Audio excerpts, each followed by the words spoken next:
Você já deve ter ouvido por aí a ideia de que o conflito no leste da Ucrânia começou como uma guerra civil, que era uma revolta interna de ucranianos contra ucranianos, motivados por divisões étnicas, culturais ou políticas. Parece uma explicação simples, até razoável, e é justamente por isso que tanta gente acreditou. Mas, e se eu te dissesse que essa história foi construída com muito cuidado por uma máquina de propaganda que queria justamente esconder a verdade? Hoje, você vai entender o porquê o que aconteceu no Donbass não foi uma guerra civil, e sim um conflito financiado, planejado e conduzido pela Rússia, muito antes da invasão de 2022. E mais, vai entender o porquê essa mentira é repetida até hoje e por que é tão importante desmascará-la. Para realmente entender o conflito no Donbass, precisamos voltar a 2013 e 2014, quando a Ucrânia enfrentava uma verdadeira encruzilhada histórica. O então presidente Viktor Yanukovych deixou de lado o acordo de associação à União Europeia para se alinhar economicamente com a Rússia. Isso gerou uma onda de indignação popular. Milhares de pessoas ocuparam as ruas de Kiev e outras cidades ucranianas, em um movimento que ficou conhecido como Euromaidan. Mas esse movimento não era só sobre política externa, era também sobre dignidade, democracia e o desejo das pessoas de romperem com o seu passado autoritário. A resposta do governo foi brutal. Repressão, violência policial, jornalistas agredidos, ativistas desaparecidos. No início de 2014, após meses de conflito, Yanukovych fugiu do país para a Rússia e foi deposto pelo parlamento. Nesse momento, a Rússia viu uma oportunidade. Com a Ucrânia fragilizada, sem um governo estável e sem controle sobre suas instituições, o Kremlin decidiu agir. Primeiro, ocupou e anexou a Crimeia, usando tropas sem identificação, os chamados Homenzinhos Verdes. Foi uma operação militar rápida e legal e que pegou todo mundo de surpresa. Mas o plano não parava por aí. Pouco tempo depois, começou a surgir movimentos supostamente espontâneos, principalmente no leste da Ucrânia, nas regiões de Donetsk e Luhansk, que estavam exigindo autonomia ou até a separação da Ucrânia. Mas, por trás dessas bandeiras, existia algo muito maior: a mão da Rússia, agindo com estratégias políticas, militares e informacionais. A ideia de que o conflito foi provocado por civis do leste revoltados com Kiev não se sustenta, porque a liderança e a estrutura do movimento separatista foram impostas de fora. Não eram mineiros, professores ou agricultores pegando em armas para se defender. Muitos dos principais nomes que tomaram o controle das chamadas repúblicas populares eram cidadãos russos. O caso mais emblemático é o de Igor Girkin, também conhecido como Strelkov, um ex-oficial da FSB, a inteligência russa, que comandou a ocupação de Sloviansk em abril de 2014. Em entrevista, o próprio Strelkov admitiu: "Fui eu quem puxou o gatilho da guerra." Ou seja, ele não apenas participou, ele iniciou o conflito armado.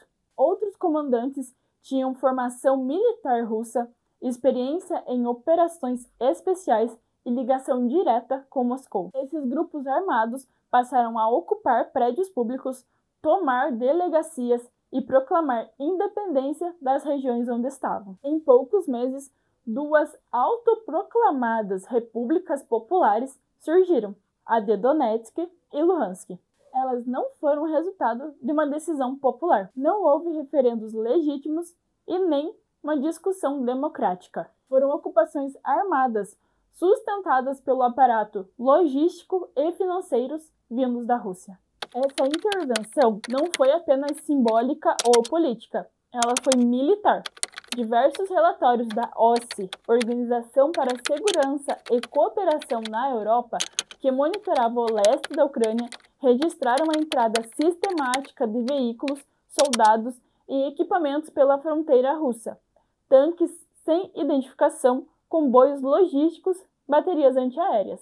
O grupo de jornalismo investigativo Bellingcat foi ainda mais longe. Usando dados de geolocalização, vídeos, fotos de redes sociais e imagens por satélite, conseguiram identificar o movimento de tropas regulares russas atuando dentro do território ucraniano. Mostraram, por exemplo, como um sistema de mísseis que veio da Rússia foi usado para derrubar o voo MH17 da Malaysia Airlines, um avião civil com 298 pessoas a bordo, abatido por forças pró-Rússia em julho de 2014. Além disso, os chamados Surkov Leaks, uma série de e-mails vazados de um dos assessores mais próximos de Putin, mostram como o Kremlin coordenava diretamente a administração política e midiática das repúblicas separatistas. Ou seja, não haviam só armas, mas também ordem, dinheiro e propaganda. Essa não era uma revolta popular. Era uma operação militar clandestina, cuidadosamente orquestrada. A narrativa de uma guerra civil na Ucrânia não surgiu por acaso.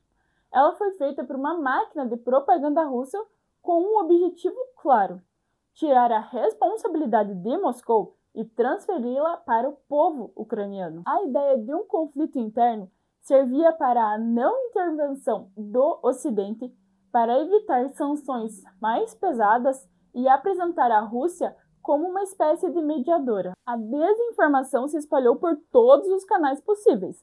Mídias estatais russas como a RT e a Sputnik, trolls e bots em redes sociais, acadêmicos alinhados ao Kremlin, influencers e até partidos políticos estrangeiros.